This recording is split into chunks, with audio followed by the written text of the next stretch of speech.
My crazy ex-boyfriend stalked me for 2 years and showed up at my door demanding we be together again. But he learned that my new boyfriend turned out to be more unhinged. Logan never accepted our breakup. After I left him for punching holes in my apartment walls and throwing my phone in the toilet during arguments, he decided we were just taking a break. He'd show up at my job with flowers, wait outside my gym, leave 40 voicemails a night about how we were meant to be together, how no one would ever love me like he did, how I was making a mistake I'd regret forever. The police said they couldn't do anything unless he actually hurt me. The restraining order was denied because the judge said heartbreak can make people act irrationally, and Logan just needed time to heal. So I lived with it for 2 years, changed my number 4 times, moved apartments twice, switched gyms, blocked him on everything, only for him to make new accounts. My friends stopped inviting me places because Logan would somehow find out and show up. My sister installed cameras at her house after he left letters in her mailbox asking her to talk sense into me. Then, 6 months ago, I met Theo at my cousin's wedding. He was the photographer's assistant, and we talked all night about horror movies and terrible coffee. He seemed normal, funny, called when he said he would, didn't get mad when I had to cancel plans, didn't check my phone or accuse me of cheating. I thought I'd finally found someone stable. We dated quietly for months. I didn't post anything online, didn't tell many people, kept waiting for Theo to show his true colors, but he stayed consistent, thoughtful, maybe a little intense about his hobbies, but nothing concerning. He collected vintage medical equipment, which was odd, but everyone needs interests. Then last week, everything exploded. Logan had somehow found out about Theo.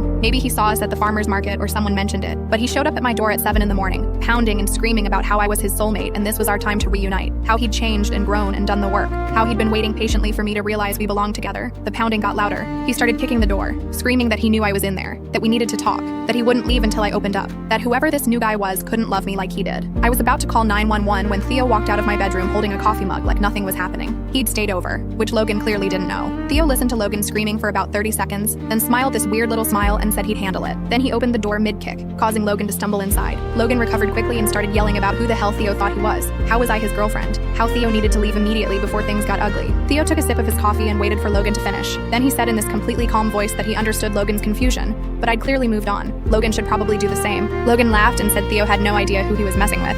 Logan had been fighting for this relationship for 2 years, that some random guy wasn't going to steal what was his. That's when Theo's whole demeanor changed. His smile got wider, but his eyes went completely flat. He set down his coffee mug and asked Logan if he knew anything about medieval torture methods, how the human body could survive surprisingly extensive damage if you knew which parts to avoid, how modern forensic science still can't solve crimes without evidence. Logan stopped talking. Theo continued explaining how he'd been studying anatomy since he was 12, how his taxidermy skills translated perfectly to other applications, how his knife collection wasn't just for cooking, how his basement had excellent soundproofing from his previous hobby of drum restoration, how Logan's stalking habits meant no one would question if he disappeared, since everyone already knew he was unstable. He talked about nerve endings and blood loss, and joint separation like he was discussing a recipe. Logan's face went from red to white to green. He actually took 3 steps backward. Theo followed him, maintaining eye contact the whole time. Then Theo pulled out his phone and showed Logan something that made him run out of my apartment and down the stairs. I never saw what was on that screen. Theo just smiled and said Logan wouldn't be a problem anymore. He was right. Logan moved to another state the next day, according to his mother, who called to apologize.